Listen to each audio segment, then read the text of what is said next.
Estimados, los invitamos a tomar asiento ya que va a comenzar nuestro próximo panel titulado NIL, Name, Image and Likeness en NCAA, Lecciones para América Latina.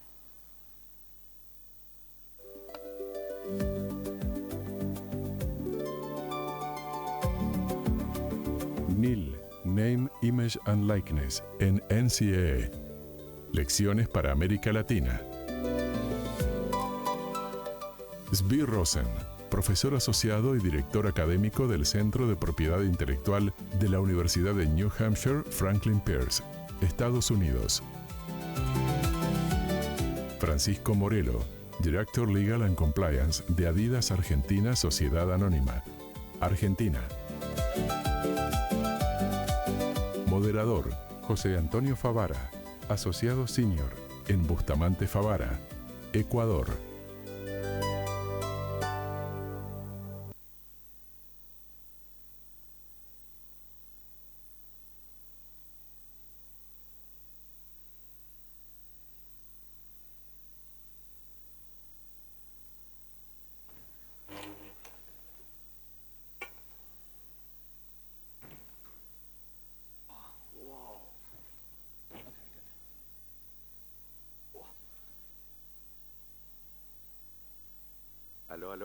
Aló, ¿sí? ¿Me escuchan?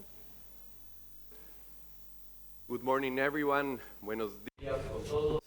Gracias por estar aquí. El tema de este panel es NIL, Name, Image and Likeness in the NCAA, Lessons for Latin America. Considerando que el panelista vamos a hacerlo de dos formas, vamos a cambiar entre español e inglés en un formato Spanglish. Entonces, para que todos se sientan cómodos en su lengua materna. Con esto voy a hacer la presentación de Zvi, que estamos honrados de tenerlo aquí. Él es el profesor asociado, director académico del Centro de Propiedad Intelectual de la Universidad de New Hampshire, Franklin Pierce, y también sirve como un director de la Sociedad de Propiedad Intelectual. Durante su carrera ha llegado a diferentes posiciones como la Universidad de Leyes y la Universidad de George Washington, de la oficina, la escuela de legal. Welcome, Zvi. Bienvenidos, Zvi. Como pueden ver en la foto, él era un talento potencial en el béisbol. Francisco Morelo, él es director legal y de cumplimiento de Adidas Argentina. Es un abogado que tiene experiencia, que trabaja con experiencias y también trabaja en áreas comerciales como marketing, ventas, operaciones, mayoristas y recursos humanos, proveyendo consejos legales en temas de propiedad intelectual. Tiene una carrera basada en cumplir desafíos protegiendo la propiedad intelectual. Y también representa la marca Adidas en el área de legal.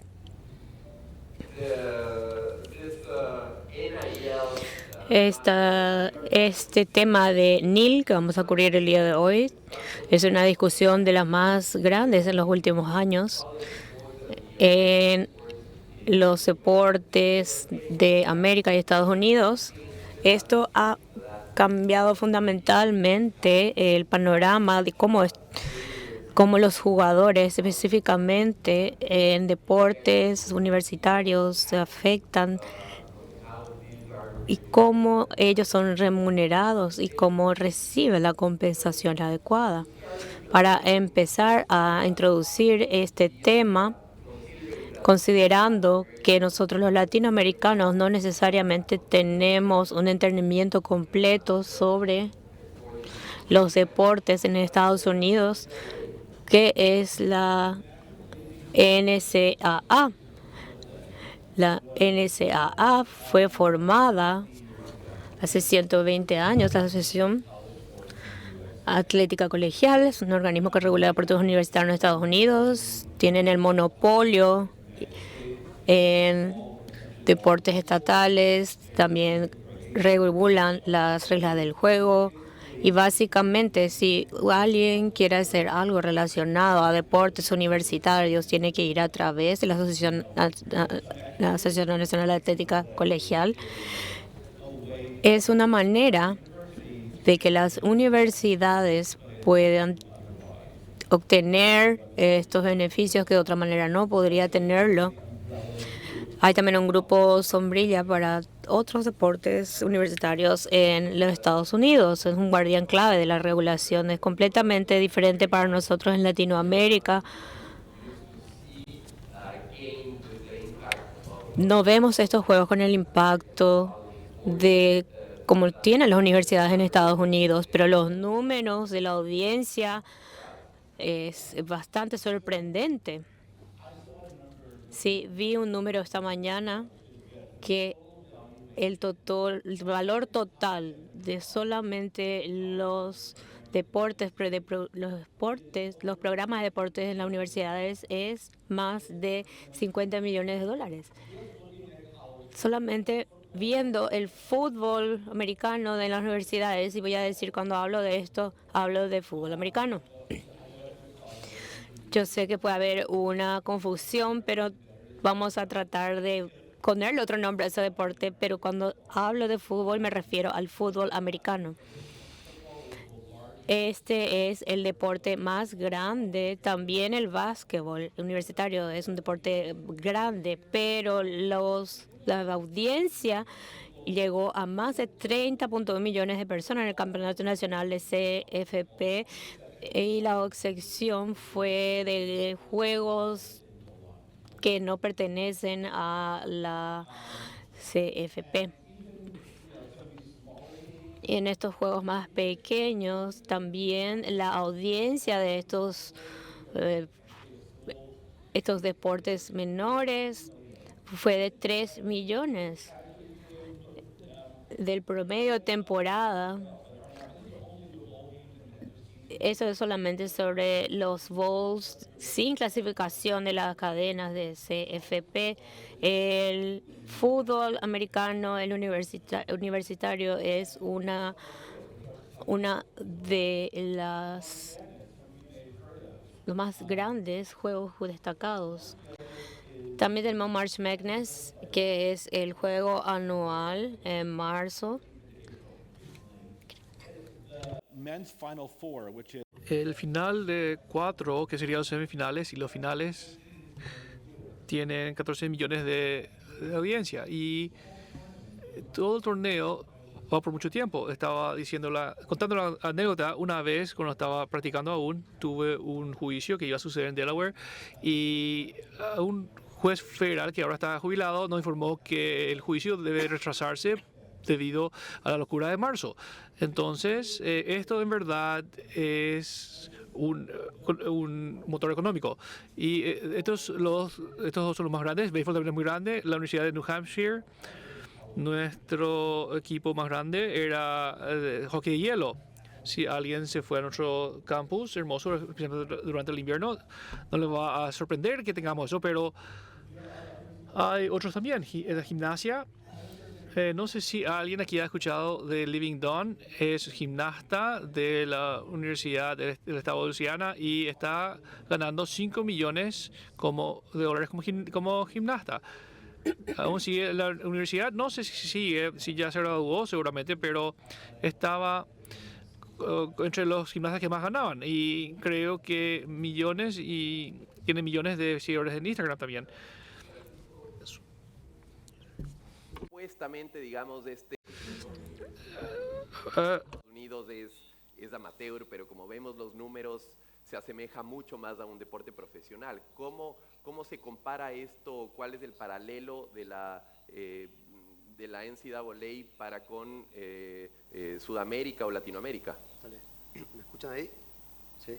Bueno, primero, José, déjame agradecer, Matías, por la invitación, a las autoridades y a todos los amigos y amigas de acá de Paraguay. La verdad nos han hecho sentir como en casa. Me parece que a Svi y a mí hasta ahora la hemos pasado espectacular. Después déjenme poco contarles que estoy acá, yo trabajo en Argentina, pero voy a intentar traerles algunos números, algunas ideas de por qué este cambio que va a explicar Svi, desde lo más por ahí teórico, técnico, legal, es tan importante para una empresa alemana que quiere hacer pie en Estados Unidos. El Estado americano es naturalmente un estado propicio de consumidores que están propicios a consumir Nike, y lo voy a decir abiertamente, con lo cual los cambios regulatorios y legales que se han dado en el último tiempo en el college y en el high school le ha abierto oportunidades de oro a la compañía para poder hacer pie realmente en un mercado que siempre fue muy complejo. Con lo cual, antes de contestar, voy a intentar aproximarlos a lo que ve una empresa alemana cuando tiene la posibilidad de hacer nuevos negocios y de entrar en el corazón del norteamericano. Ahora, volviendo a la pregunta, José, creo que es completamente diferente. Ahí veo a William Pacho y a Piero Hincapié. No sé si los conocen, jugaron la final de la Champions League uno contra el otro en la semana, en muchos los vimos juntos el partido. Ahí vemos los campeones Santiago Wanderers, creo que es la Libertadores del año 18 anterior, del año sí, anterior, sub-20. sub-20. Y ahí vemos un partido de hockey en Buenos Aires, es un partido de hockey en un barrio muy cerca de mi casa, que es entre el Club Olivos y el Club San Fernando. Eso es hoy el deporte amateur en Latinoamérica. No tiene la plataforma ni la fuerza tal vez que tiene, ni la inversión que tiene el deporte americano. Sin embargo, y a su manera, siguen saliendo atletas formidables en hockey, en field hockey, en fútbol y demás. Creo que no tenemos la fuerza que tiene el mercado norteamericano respecto a las universidades. Creo no, es un dato. Sin embargo, tenemos lo que es un semillero y una forma de fomentar el talento y de invertir en el talento que es muy parecida a la europea, digamos, con las canteras. Los mismos clubes, y voy a hablar en este caso de fútbol, donde vemos dos atletas formidables, tienen sus canteras, tienen sus inversiones y van formando año a año los atletas para que después, pocos de ellos, no muchos, puedan ser los ídolos que conocemos. Pero para cerrar la idea, no se parece absolutamente nada a la propuesta norteamericana. Sin embargo, obtenemos atletas formidables. Los semilleros en realidad de la NFL, MLB y demás son las propias universidades, mientras que aquí cada club profesional tiene sus semilleros para abajo, comenzando en la sub-12. Exactamente. Los que tienen más recursos lo aprovechan más. Hay un montón de otros clubes y sobre todo disciplinas, hockey, básquet, tenis y demás, que cuesta mucho más, digamos, llegar a equiparar la propuesta y de vuelta el resultado que da el semillero del college y del high school. Y ya nos contarás después a detalle un caso específico, pero el impacto en esos semilleros, en esas divisiones inferiores, no genera un impacto real para como que sea necesario un NIL agreement o framework. No, para nada. Primero que la forma de contratación es diferente y por eso Svi va a explicarnos a detalle el NIL. Sin embargo, sigue siendo complejo, digamos. A la hora de mirar el semillero hay un montón de inversión, no solo de los clubes, sino de personas formadoras de esos atletas que corren bastante en desventaja, hoy siguen corriendo en desventaja y sigue siendo un mercado que tiene una base de la pirámide, una industria con una base de la pirámide formidable, enorme, es el semillero del mundo, Latinoamérica, estamos de acuerdo, en un montón de deportes. Sin embargo, en la punta de la pirámide vemos que cada vez cuesta más llegar hasta ahí. Claro. Lo cual, si me preguntás, hay falta de inversión. Hay muchísima falta de recursos. Por ahí recursos que Svi nos contó y nos contará, están mucho más accesibles en el mercado norteamericano. And Svi, with this introduction, Con esta introducción, Svi, ¿qué es la NIL en verdad? Bueno, vamos a hablar más de esto. La NIL es es nombre, imagen y semejanza, name, image and likeness. Es el derecho a la publicidad. El derecho a la publicidad le permite a uno controlar cómo se utiliza la identidad públicamente y se enfoca mucho en la publicidad, pero también hay otros usos. Prohíbe el uso comercial de la identidad de uno sin consentimiento. Entonces, básicamente, no se le permite utilizar la foto de alguien en una propaganda sin su permiso.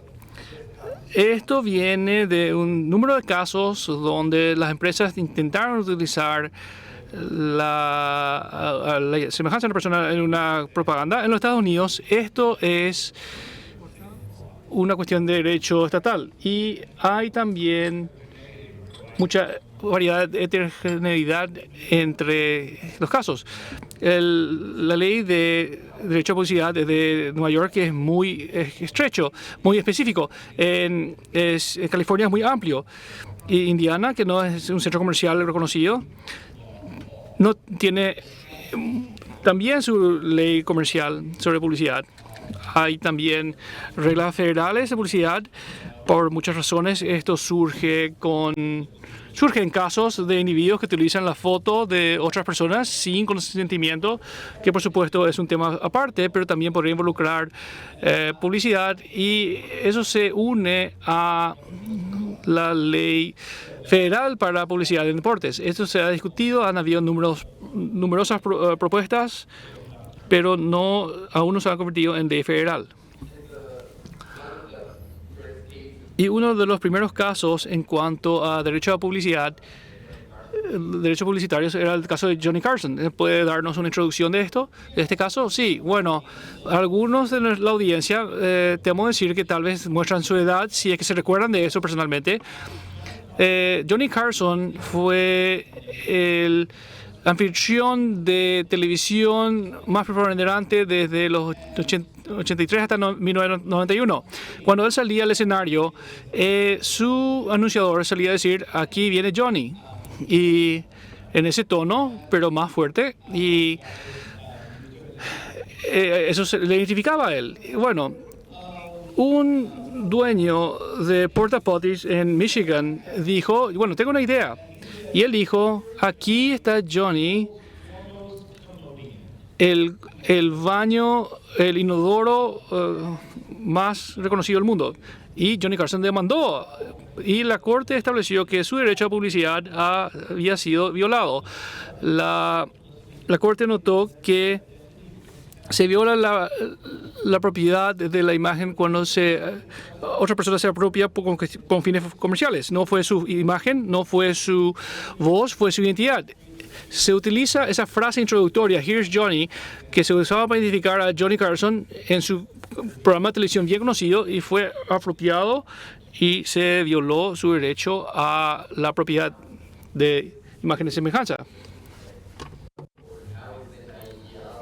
¿Cómo el NIL se volvió tan desafiante cuando hablamos sobre los acuerdos? Hablamos los días pasados sobre que no es realmente sobre el NIL solamente. Sí, es bastante complicado porque la NIL no es solo NIL hasta que es. Entonces, esto puede confundir en la discusión sobre qué es el NIL. ¿Es algo real o hay también un NIL no real? Muchas veces estamos hablando, en los casos que vamos a hablar, que hay casos que se tienen que pagar sus NIL. Entonces, la Corte sobre la imagen y semejanza, no solamente creo que están hablando sobre principios de IP, sino que tenemos diferentes formas, pero no estamos hablando desde un punto de vista de IP. Pero en práctica es entendido que hay mucho que se ha llamado NIL entre los atletas de universitarios de Estados Unidos, pero no tiene nada que ver con el uso de imagen y semejanza. Es algo que algo puede limitar o limita a los estudiantes de recibir una compensación por jugar en diferentes ligas. Entonces, esto siempre se insiste que nuestros jugadores amateur, que son estudiantes que juegan deportes, y se conoce que esto es esencialmente una ficción. A veces se habla sobre una broma, que los jugadores muy exitosos dentro de las universidades o los colegios no pueden hacer eso auto, así que alguien le regaló eso. Entonces, de esa manera no se permite tomar esos apoyos. Entonces, cuando uno tiene que retener y reclutar atletas tops, ¿cómo lo hacen? El atleta puede hablar con donadores, pueden hacer un acuerdo con ellos y le dan millones de dólares. ¿Esto va a llevar al mercado a un fallo? No, pero es la manera de darles el dinero y decir, no, esto no es un juego, no es solamente un play to play, esto es sobre la NIL. Entonces, es una manera de librarse sobre el deporte amateur. Estamos diciendo no, le estamos pagando solamente por su NIL. Poniendo esto en práctica, en términos prácticos, esto es importante porque es una herramienta para poder obtener nuevos talentos o reclutar nuevos talentos. Sí. Esto es básicamente en práctica como pagarles un salario. Muchos de los atletas principales en el deporte universitario se pagan más. Se le pagan, por ejemplo, un estudiante en Tennessee no podía jugar en la universidad que se llamaba amateur. ¿Por qué? Porque ya no era un prospecto de la NFL. Ya no podía jugar como un novato. Entonces, esto fue en el 2026 y él le mandó diciendo que esto es ilegal, que esto es una discriminación.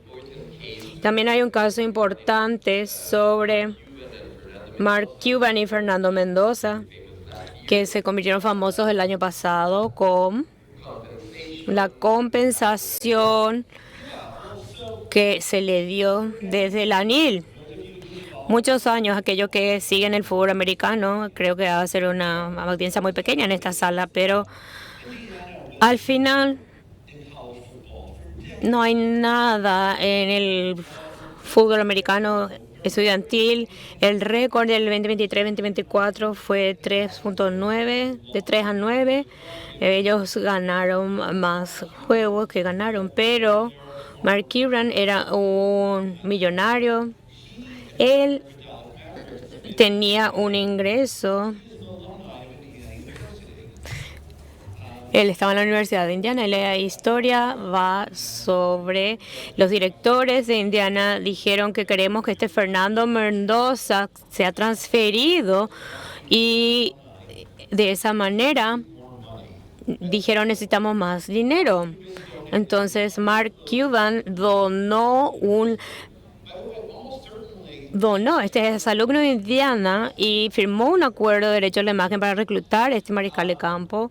Le donaron y Indiana pudo conseguir a Fernando Mendoza para ser parte y fue de 3 a 9 a 16 a 0. Nunca estuvieron cerca de esos números en los registros de juegos del equipo de Indiana. Diferenciación entre la línea de un verdadero acuerdo de NIL versus una figura ficticia que permita hacer el recruitment de un quarterback como Fernando Mendoza, que finalmente terminó ganando el Heisman Trophy y que además de eso es patrocinado por Adidas. Sí, antes, José, déjame volver a hacer un paralelismo un poco y centrarnos en un punto de la conversación. En Estados Unidos, ir a hacer recruiting con atletas menores de edad estaba prohibido. No está prohibido en Latinoamérica.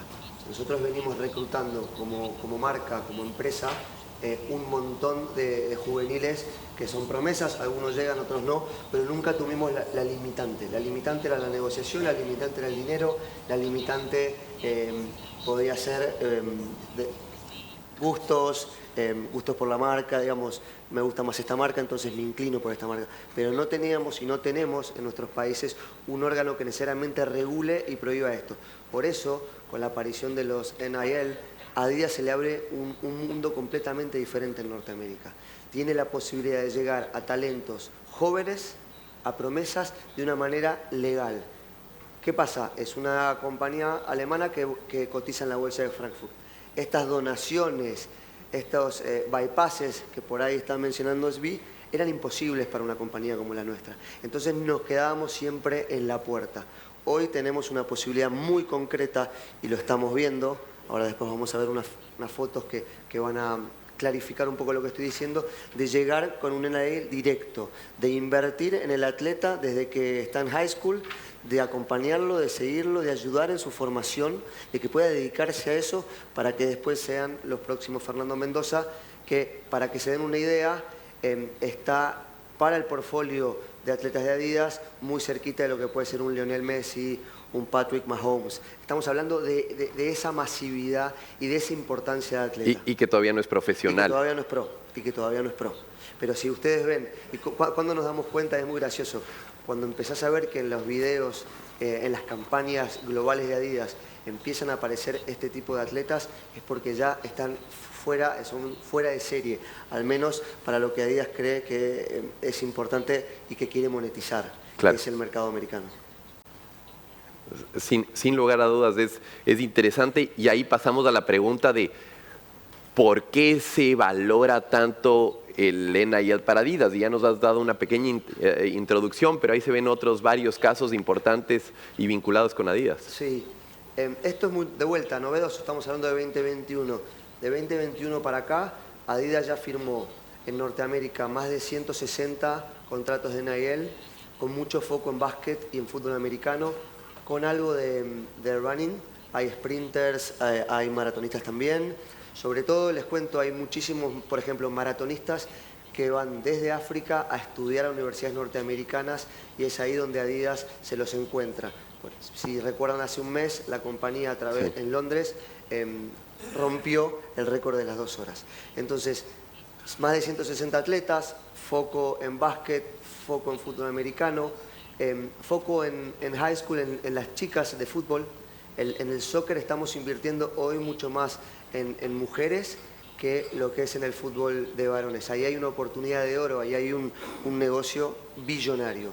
Y por último, las universidades. Digamos, ustedes, los que somos más grandes, recordamos a Adidas patrocinando a la selección alemana, a la selección argentina, al Bayern Múnich, pero no recordamos a Adidas invirtiendo tan fuerte en universidades. 8 universidades de las más prestigiosas son hoy parte del portfolio de Adidas. Texas Tech es una muy importante, de ahí salió Patrick Mahomes. Indiana, recién veíamos a Mendoza. Y tratamos, y la compañía trata de elegir sus universidades, depende del deporte. No todas las universidades, después me corregirás, son fuertes en el mismo deporte. Entonces, cuando salimos a buscar básquet, salimos a buscar ciertas universidades. Cuando salimos a buscar fútbol americano u otro deporte, soccer, por ahí nos enfocamos en otras. Entonces, hay un portfolio que es complementario. Tratamos de que sea complementario. Y hay un caso interesantísimo de los últimos días, en realidad, de por qué es ahora tan importante encontrar a esos, entre comillas, talentos antes de, ¿no? Y hay el caso de Tim Payne. Bueno, esto nos reíamos ayer con José. No es un atleta nuestro. No es que lo estemos siguiendo y todos nos hemos enterado de él por sus bondades futbolísticas en este caso, pero lo que muestra acá José es cómo en 15 días se transformó en una de las personas más relevantes del próximo Mundial. Y se masificó por redes a través de un argentino que decidió que Tim Payne tenía que ser figura relevante del Mundial. Esto es un caso gracioso, divertido, de cómo van a haber marcas que ya se están acercando a Tim Payne para monetizar esta masividad y este momento. Es un poco podemos hacer un paralelismo, y es que desde que NIL está in place, básicamente Adidas se ha dedicado a captar estas oportunidades y a profundizar su penetración en el mercado norteamericano. Tiene una canción también, José, que después, si la tienen, la podemos escuchar. Que ya tiene cumbia. Para bailar. Claro, y es interesantísimo el hecho de que ahora la era digital permite monetizar justamente la imagen de una manera mucho más fácil y que en cuestión de días de 4.000 seguidores pasas a tener 4 millones. Seguro Team Paint tenga abogados tan buenos y prestigiosos como los que hay acá hoy y ya tengan todo registrado y ya estén monetizando su nombre, su imagen y su likeness también. Y desde una perspectiva legal y comercial, sin duda alguna hay que tener ciertas consideraciones para todo esto. Sí, mucho foco el equipo a nivel global tuvo que salir a desarrollar nuevos contratos. Zvi contaba hace un ratito que el pay to play está prohibido, con lo cual hicimos una reingeniería de nuestros contratos. Los contratos de sponsoreo clásicos que están detrás de los grandes atletas que ustedes ven tienen muchísimo de incentivos conjuntos. Cuanto vos mejor performás, sea en la disciplina que sea, más dinero haces y más dinero te pagan las marcas. No es Adidas, es así la industria y el mercado. El NIL nos invitó primero a repensar el modelo y a tener que ajustarnos al modelo norteamericano de NCAA, que es vos pagás para usar puntualmente la imagen y ciertos derechos del atleta. No podés incentivarlo a que su performance mejore, haga un improvement, porque no ese es el espíritu. Claro. Y eso complejiza un poco porque es una inversión mucho más plana. Es diríamos, no una moneda, porque tenemos recruiters impecables que entienden quién va a ser el prospect, como decías vi hace un rato, pero sin embargo es muchísima la inversión para después tener un Fernando Mendoza en la tapa de todos los diarios norteamericanos usando las 3 tiras. Entonces, sí, nos invitó a ajustarnos, a repensar y de vuelta el valor del contrato, el valor del contrato bien escrito. Ahí hablábamos con José, y después estoy spoileando un poquito, pero y con Zvi también. Bueno, ¿qué implica la imagen? Bueno, obviamente hay, y ahora volvemos. And now we go back to the history of the NIL. We have constitutions in Latin America. We have laws, maybe not like the laws that were mentioned by, like right of publicity that Phil mentioned, but we do have image rights that are very large in Latin America. We have looked for, us lawyers in the industry have looked for, we tried to make it wider and try to look to the last possibility to monetize these. Transaccional. Pero claro. Quiero ser claro que detrás de la nostalgia, de lo lindo del deporte, de lo interesante que es el deporte norteamericano, hay un negocio. Hay un montón de dinero arriba de la mesa y queremos parte de esa torta. Gracias Francisco. Y Zvi, if NIL was based on... Si la NIL está basado en derechos de publicidad y atletas también, ¿por qué se convirtió en los últimos años en un tema tan disruptivo o un tema tan importante? Bueno, por muchos años se ha sabido de que se estaba tomando ventaja de los atletas estudiantes, pero a medida que el dinero de deporte universitario subió, se convirtió mucho más obvio.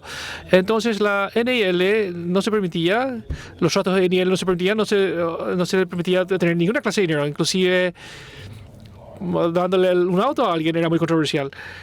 Se tomaron acción sobre eso. Entonces, en el 2014, Ed O'Bannon, estudiante de la UCLA, O'Bannon había sido una estrella de basquetbol en UCLA, pero su carrera profesional nunca funcionó tan bien, tuvo problemas de rodilla.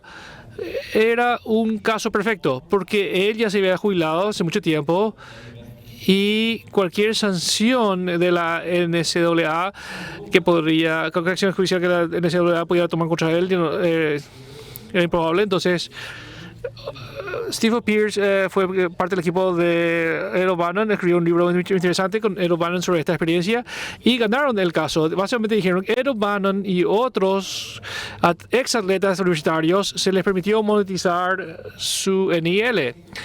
El caso no incluyó atletas universitarios contemporáneos, solo los jubilados, retirados. Entonces, pero fue un paso importante. Fue importante en cuanto a la ley.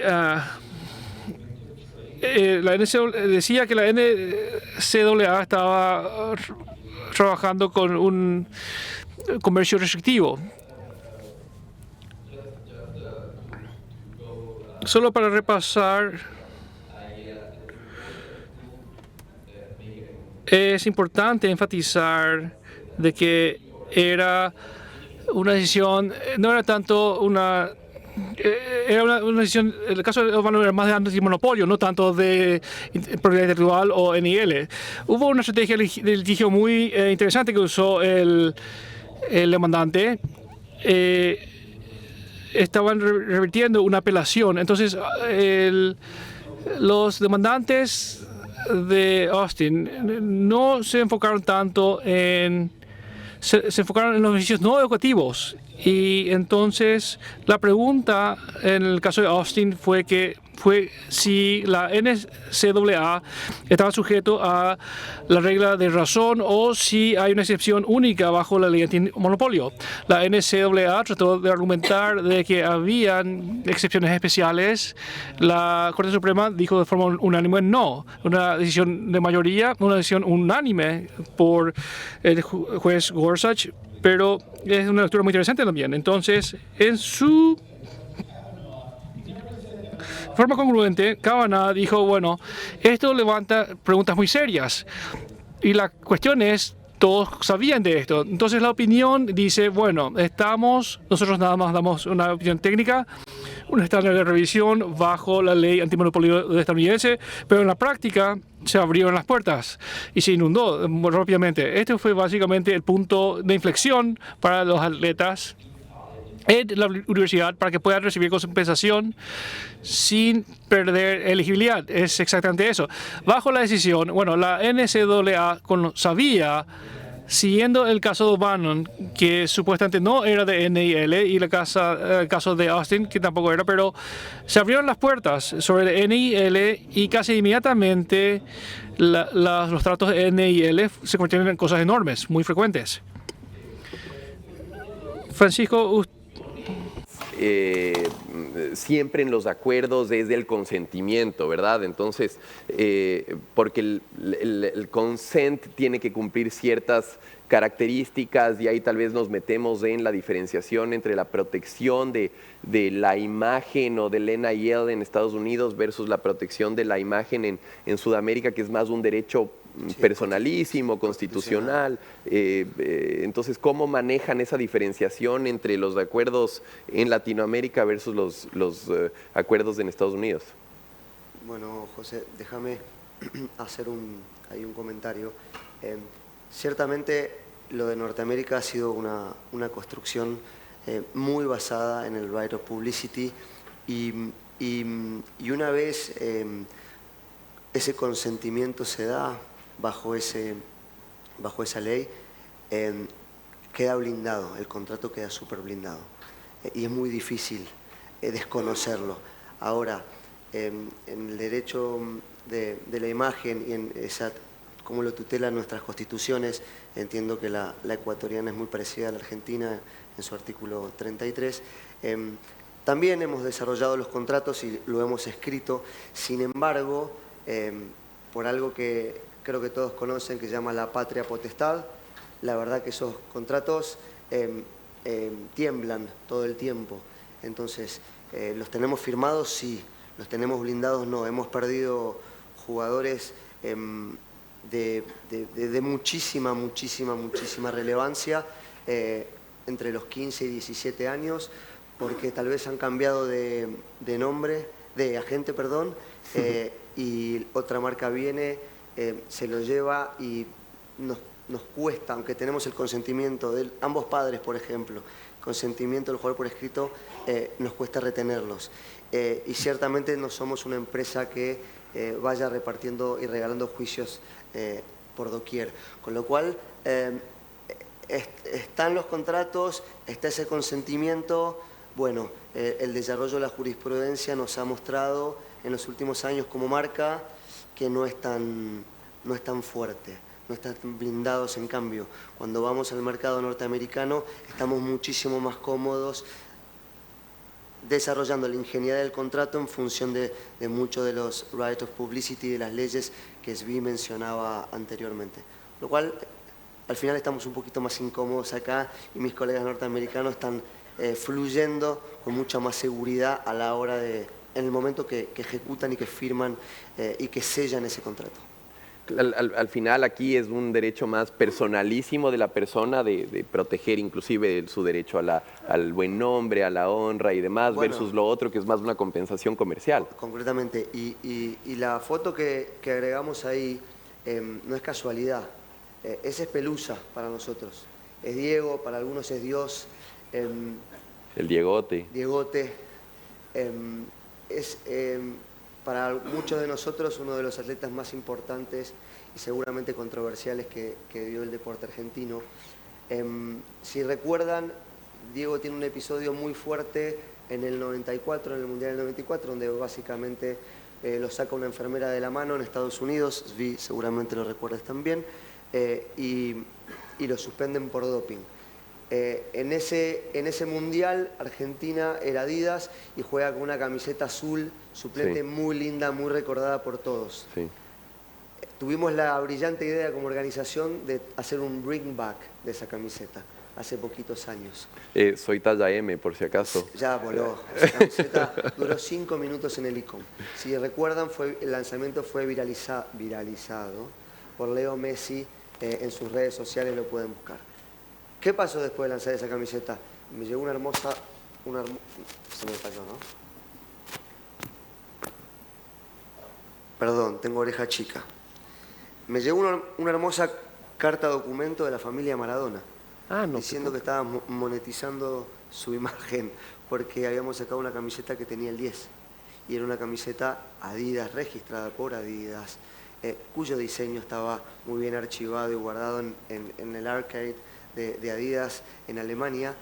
Sin embargo, tuvimos una discusión muy tensa con sus herederos porque sostenían que ese 10 era propiedad de Maradona y después de sus herederos. Con lo cual, como compañía estamos todo el tiempo tomando riesgos y jugando al fleje, digamos. La definición de la imagen, no sé si la palabra es agrandar, pero se ha extendido tanto, claro, o por jurisprudencia o a veces las mismas cláusulas contractuales, las mismas marcas, nos ocupamos de darle un enfoque tan abierto, tan extenso, que después a veces nos pegamos un tiro en el pie y tenemos que lidiar con la familia Maradona para explicar que ese 10 en esa camiseta, que es de Adidas, cuyos registros son de Adidas, cuyos números fueron diseñados por Adidas, no le pertenece. No es un mal uso, un uso indebido de la marca Maradona. Y ahí entramos en la discusión de qué se entiende en AIEL o en América Latina por derecho de imagen, porque es cualquier elemento que le haga identificable a una persona, e inclusive entramos en discusiones de protección de datos personales que hoy en día están tan en boga, y claro, ahí no estoy poniendo la cara de Maradona, pero yo sé que absolutamente es de él. Una silueta. Exacto, y creo que cuando salgamos al coffee o después del próximo panel, seguramente muchos de ustedes discutirán realmente si ese 10 evoca y nos recuerda a Pelusa, a Dios, a Diegote o no. Y de vuelta, es muy finita la diferencia, pero créanme que la discusión fue bastante acalorada. Yeah. Terminó bien, pero costó un montón. And Zvi in the US does SVI en los Estados Unidos, el NIL incluye los gestos y otros identificatorios. ¿Cuán amplio es el NIL? Bueno, esos son tradicionalmente parte del derecho de publicidad. Si hacen la pregunta técnica, ¿la NIL incluye esos? Probablemente no, pero en la práctica yo creo que la NIL se utiliza como un atajo al derecho de publicidad. Entonces podría decir que en la práctica podría incluirlos. Mientras estamos preparando este panel, estabas contando sobre diferentes tipos de tratos de NIL. ¿Puedes contarnos más sobre ello? Un acuerdo NIL puede ser todo desde un patrocinio de un restaurante local o todo lo relacionado a lo que sea, por ejemplo, menos real. Entonces, un restaurante local podría decir, para evitar la conversación directa, darte un patrocinio de TikTok para restaurantes locales a alguien que juega localmente y vas a tener un descuento especial, por ejemplo, en un restaurante, en un commerce, o también un patrocinio de TikTok de un local de comidas que le puede dar un vale de comida. Entonces, uno puede decir, si uno es un influencer de Instagram trabajando en la Universidad del Estado de Luisiana, ella puede tener estos accesos a estos códigos promocionales con diferentes marcas. Entonces, hay muchas opciones sobre eso. Estamos quedándonos sin tiempo, pero ¿hay alguna cláusula? Ahí son tan esenciales como para un contrato de sponsoreo típico, como puede ser con un atleta en Latinoamérica, como en un contrato NIL.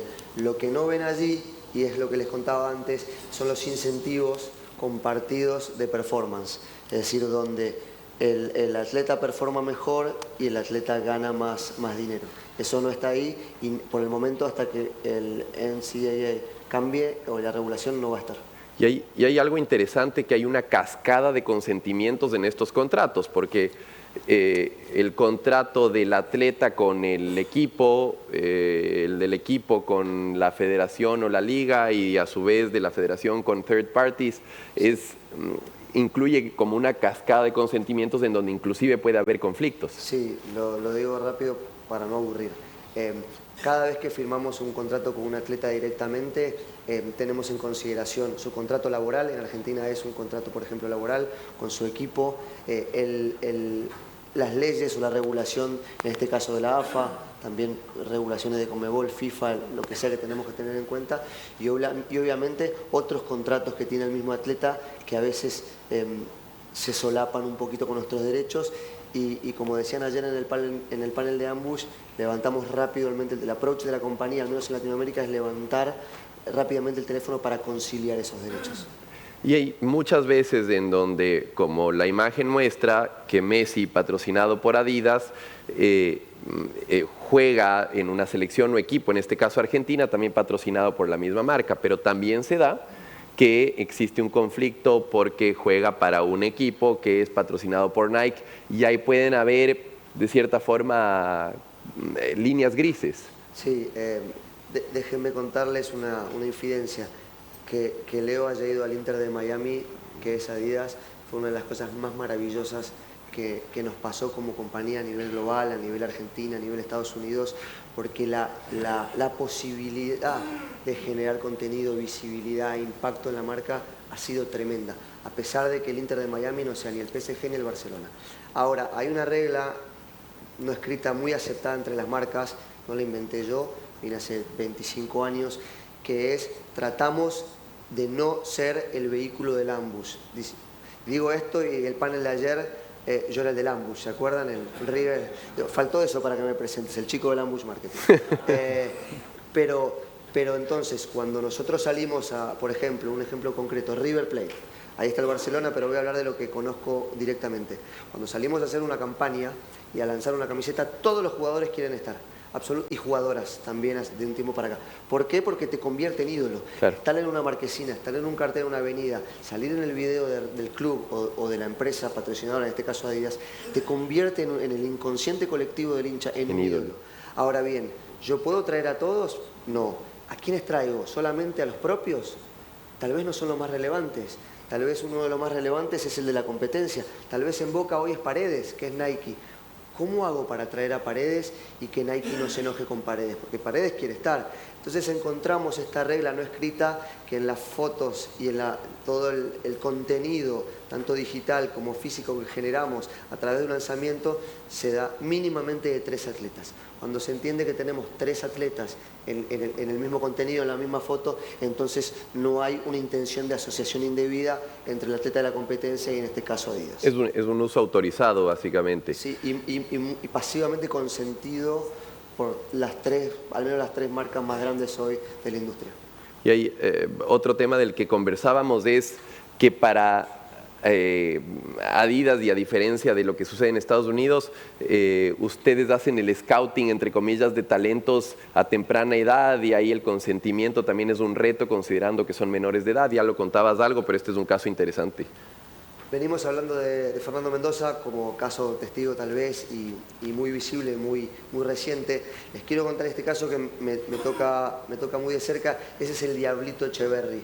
En su momento fue lamentablemente catalogado como el nuevo Messi. Yo les contaba hace un rato que al no tener las provisiones de NIL, nosotros a temprana edad y cada vez a más temprana edad, no solo nosotros sino la competencia, se acerca a buscar el talento joven que ya tiene gente. El dato de color es que ya tienen a los 12, 11 años, ya tienen agentes que lo representan. Él es Claudio el Diablito Echeverry, lo firmé yo, ese contrato. Claudio tenía 12 años, y mi jefe, cuando vio por la intranet de la compañía que la edad del chico no lo conocía, me dijo, yo no lo firmo, vos estás loco. Y yo le dije, confía primero que se puede, tengo los 2 padres abajo esperando, y después que es un talentoso y que nos va a dar muchísimas alegrías. Entonces, a los 12 años firmamos a Claudio, lo seguimos firmando. Claudio lamentablemente jugó muy poco en River, que es el club de mis amores, lo vimos poquito, no hace tanto, pero poquito, para mi gusto. Es miembro del seleccionado, es jugador del City Group, hoy está a préstamo en un club de España, pero creemos que tiene mucho potencial. Y es, haciendo un paralelismo, lo que hacemos en Estados Unidos, de otra manera lo hacemos en Latinoamérica. Sven, there's a new regulatory landscape coming. Hay una nueva normativa que se está viendo actualmente. ¿Puedes hablarnos sobre esto? Sí. Puedo decirles que hay cuando hablamos sobre la Comisión de los Deportes, donde ellos cambian de deportes, podemos ver esta evolución y una parte de los que están jugando entre las transferencias. Entonces, esto mostró que no solo afecta a los atletas universitarios, también a los profesionales. La NCAA también estableció la Comisión del Deporte para tratar de manejar esta nueva inundación de NIL. Se ha urgido de parte del presidente mediante una orden ejecutiva. Esto dijo que la Comisión de Deportes Universitarios debe hacer ciertas cosas. Otra nueva orden ejecutiva de abril dijo que debe haber una revisión de la NIL para agosto. Detalles de implementación aún permanecen no tan claros. Algunas cosas están pendientes. Hace un par de días esta nueva ley proteger el deporte universitario tiene protección antimonopolio. Ya si se convierte en ley o no estoy seguro. Yo creo que la gente está optimista, pero no están seguros de que el proyecto va a pasar a ser ley. Esto es el acuerdo. A pesar, el acuerdo House fue entre una persona nombrada House y la NCAA por 2.8 mil millones. Estableció un límite anual de ingresos anuales por universidades de 20.5 millones. Y es cada vez incrementa la disparidad que existe entre lo que tienen y no tienen en el atletismo universitario. Solo 15 a 20% de atletas de División 1 obtienen un trato NIL, un porcentaje muy pequeño de atletas universitarios en general. Y es muy pequeño. Y normalmente el valor promedio de una INL es $62, da para 3 papas fritas. Y, entonces hay otra plataforma que se llama NIL Go, gestionado por Deloitte, que hace una revisión de tratos de más de $100. Pero hay muchas trampas y tácticas para evitar las leyes. Bueno, como esto es un tema de ley estatal, nos estaba diciendo anteriormente, las diferencias que tienen los estados puede ser muy diferente, tienen formas muy distintas de regular las cosas. Este mapa muestra estado por estado las leyes de NIL y hay solo un estado que ha rechazado esta ley. Sí, Alabama lo hizo para ganar un campeonato nacional. Entonces, esto afectó eso. Entonces, 7 meses después derogaron. Y la legislación estatal, todos se conocen en ese estado. Y hay un deseo de que el estado permanezca competitivo. Yo sé que en Texas hay muchas conversaciones sobre este tema, que la ley NIL es problemática y no me sorprendería ver que Texas enmiende su ley NIL. Y solo es un comentario personal que estoy compartiendo. No tengo conocimiento exacto de eso. Este mapa es importante porque en cuanto a lo que Zvi mencionó hace 3 segundos, por ejemplo, Texas no es el mejor de los estados en cuanto a este tipo de acuerdos. Nosotros como marca tratamos de no ir a ese estado porque, por ejemplo, te prohíbe tener contratos que finalicen posteriormente a que el atleta finaliza el college. Entonces lo que nos genera es una ventana de oportunidad para que la competencia nos robe el atleta una vez que se van pro. Entonces eso es un dolor de cabeza. Tengan en consideración que estos contratos tienen una vida útil aproximada de entre 4 y 8 años. En general depende del deporte, sigue la suerte del evento más grande, será el Super Bowl, en el fútbol es el Mundial o una Copa Libertadores, por ejemplo, en Latinoamérica. Entonces miramos muy de cerca dónde hacemos el contrato para no tener este tipo de dolores de cabeza. Zvi, tratando de concluir porque nos quedamos sin tiempo, ¿es el marco actual sostenible? ¿Fue mejor antes del 2021, del punto de cambio de 2021? ¿Qué tipo de elecciones de la NCAA y la NIL, qué nuevas regulaciones podemos nosotros adaptar a Latinoamérica? Bueno, la primera pregunta es fácil. No es sostenible. El segundo, y preguntando si fue mejor o no, es muy difícil decir. Todo el mundo entendió que el marco anterior para las universidades, para los programas atléticos, valía $50 mil millones y los atletas no se les pagaban nada. Eso también era insostenible.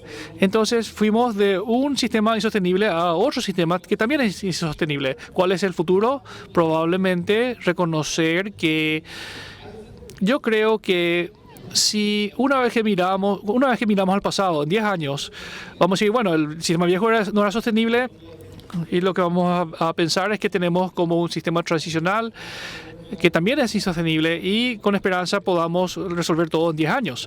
Yo creo que va a haber un sistema que refleje el aspecto internacional que crece cada vez más.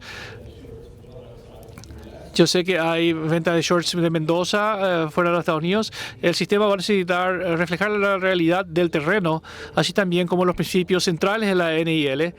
Y una de las dudas que tuve es por qué la NCAA tiene miedo de abrir el sistema y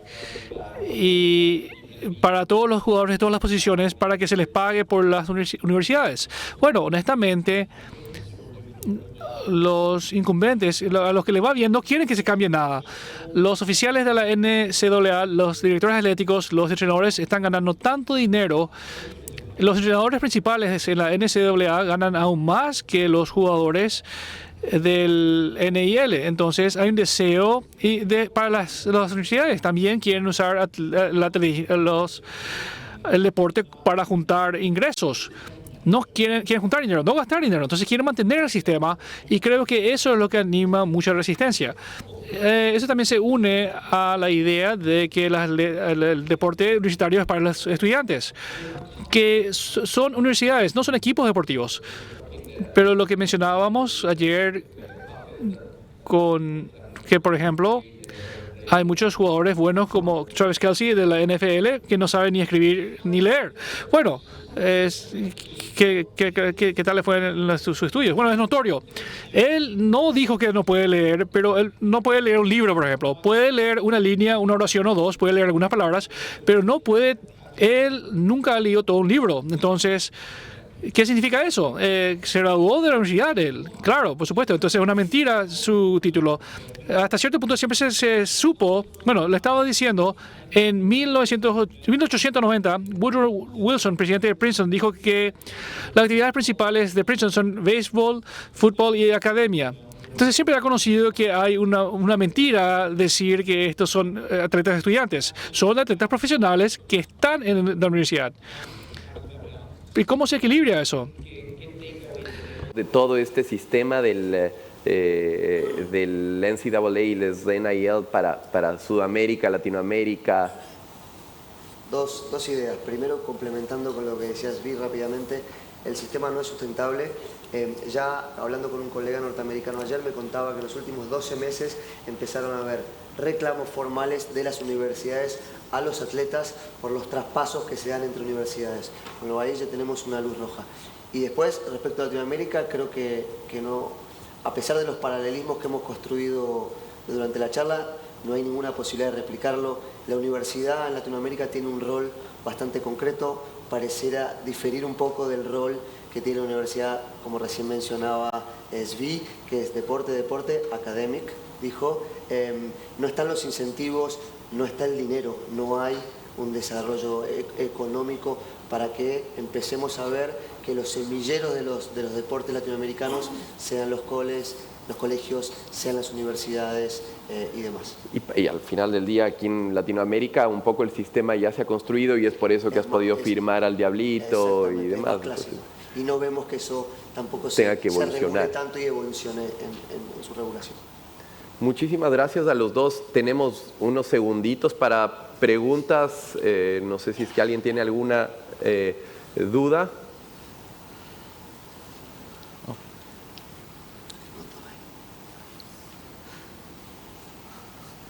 Unos segunditos, unos minutitos Sí, también. hay un par de preguntas. Gracias. SB, it's a question for you. In the U.S., Pregunta para SB, bajo ley norteamericana, cuando se llega a la mayoría de edad, a los 18 años, ¿hay algún problema con los contratos? ¿Hay algún problema con una situación, por ejemplo, en Argentina, están firmando a niños que están en secundaria? ¿Eso es algo que podría suceder en los Estados Unidos? Que en Florida vimos un caso en que los hijos están demandando a los padres una vez que llegan a la adultez porque le hicieron firmar algo cuando era menor.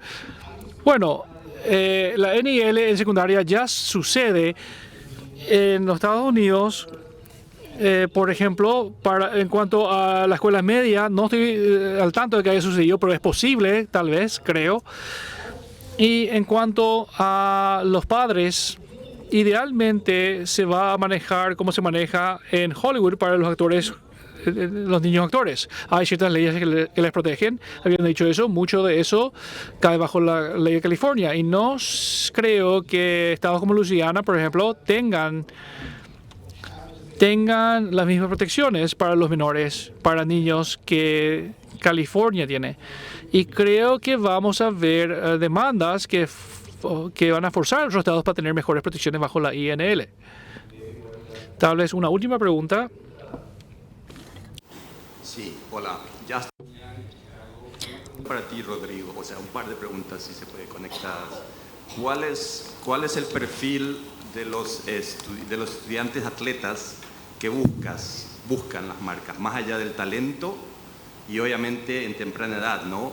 Y la otra, ¿qué consejo le das a los estudiantes atletas y a los padres para que puedan maximizar la posibilidad de llegar a ese NILs? Rodrigo... Perdón, Francisco, Okay. perdón. Mira, a ver, voy a tratar de ser honesto. El perfil no solo tiene que ser técnico o de performance, atletas que tengan muchísimo potencial como atletas, pero también hemos visto, y no solo en Adidas, en la industria, que hay atletas que manejan su imagen de una manera, que tienen agencias detrás, que monetizan muchísimo más allá del branding o del sponsorship o el NIL que puedan tener con nosotros, y que generan muchísima visibilidad y ponen la marca, la ponen caliente, como decimos. Bueno, hoy el buen uso de las redes sociales, por ejemplo, es un diferencial. Vieras que cuando son pro, los contratos de NBA tienen todo un apartado de bonos relacionado al crecimiento de las redes sociales. Eso para mí es una novedad total, porque en Latinoamérica no lo tenemos así, y es algo que vi trabajando para el mercado norteamericano. Con lo cual, te diría que deporte lo principal, porque somos una empresa de deportes y es básico. Creo que los vínculos sanos, y después la empresa que tiene el atleta detrás, que te permite muchísimas oportunidades de marca, no solo las autogeneradas por Adidas. Y los consejos, yo soy padre, ¿qué le voy a decir? Yo le diré, estudiá. Les digo, no abandones eso, porque llegan de 100 contratos de NIL, pero exitosos como Mendoza son 2, o sea, hay 88 chicos, y esto pasa, esto es general, esto es la vida, esto es el mundo. En Latinoamérica es todavía peor el ratio. No dejen de estudiar, por eso sí me gusta el approach norteamericano, que les permite terminar el colegio. En Latinoamérica muy poquitos clubes, y hablo de fútbol, que es el gran deporte, lo demás, vamos a decir la verdad, Spinach, te acompaña al jugador, al atleta, a que termine al menos la secundaria. River Plate lo tiene, su grato nombre, es una de las instituciones más avanzadas respecto de eso, y que se ocupa que los atletas que no llegan, que son el 97%, encuentren o una manera de estudiar universitariamente de manera terciaria, o un primer trabajo formal. Ahí también estamos trabajando como marca, acompañando esas propuestas y esos procesos. Gracias, Francisco. Thank you, Zvi. Y gracias a todos los asistentes, pero sobre todo también gracias al comité ejecutivo, a Ricky. Me ha encantado la preparación de este panel, y además de eso me ha encantado trabajar con estos dos grandes panelistas, aunque Francisco me puso la presión de que tenía que ser un Fernando Redondo distribuyendo las preguntas, y espero haber estado a la altura, así que después negociamos mi NIL deal para el siguiente ASIPI. Muchísimas gracias a todos. Thank you so much. Gracias. Thank you very much. Thank you so much. That was great. You were great.